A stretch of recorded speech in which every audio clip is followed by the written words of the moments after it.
มื้อนี้จะพาไปเบิ่งธรรมชาติของบ้านเฮาจะเป็นทุ่งนาที่สวยงามเนาะ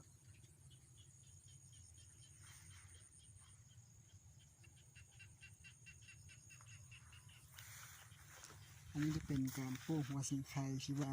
สุดยอดเฮาเบิ่งทุ่งนาและป้าเข้าไปแล้วเนาะเดี๋ยวเฮาจะพาไปเบิ่งกบที่ว่าเลี้ยงกันมาในเดือนหนึ่งกับ8 มื้อเนาะไปกันเลย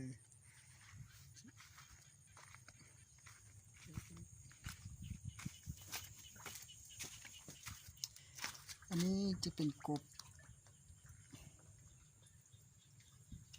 ที่ได้เอาลง300 ตัวเบิ่งมันจะเหลือเท่านี้แหละ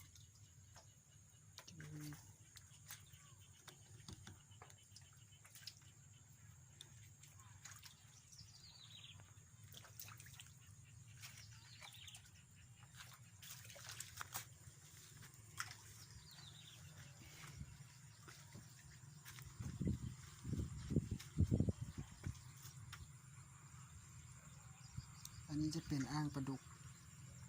เลี้ยงแบบธรรมชาติ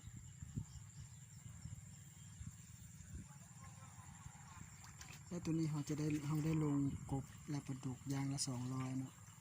แต่ว่าปลาดุกนี่มันจะมุดอยู่ในน้ำเนาะเราจะมาเบิ่งกบเลยกบเราได้เอาลงวันที่16 เดือน 8เนาะ2021มาเบิ่งเลยว่าจะตัวใหญ่ส่ำใดอันนี้จะเป็นกบ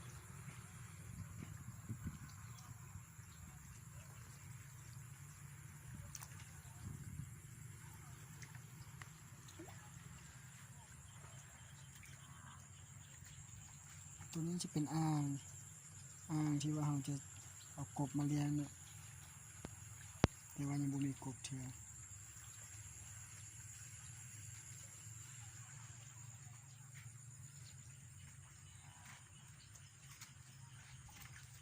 เราจะมาเบิ่งกบใหญ่เขาเลย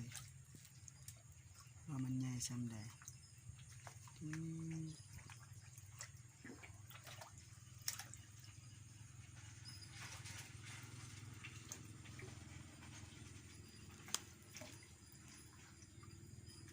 ถ้าเราเลี้ยงใส่บ่อซีเมนต์มันจะบ่มีผักอาจจะบ่มีหญ้าให้กบกินแต่ว่านี่เราเลี้ยงแบบธรรมชาติโดยที่มีทั้งหญ้าและผักตบมีกล้องโฟมเราจะเอาไว้ให้มันงอยเนาะให้กบงอยเอาไว้กบงอย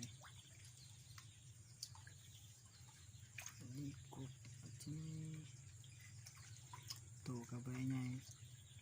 กระสันนี่ก็พอปิ้งแล้ว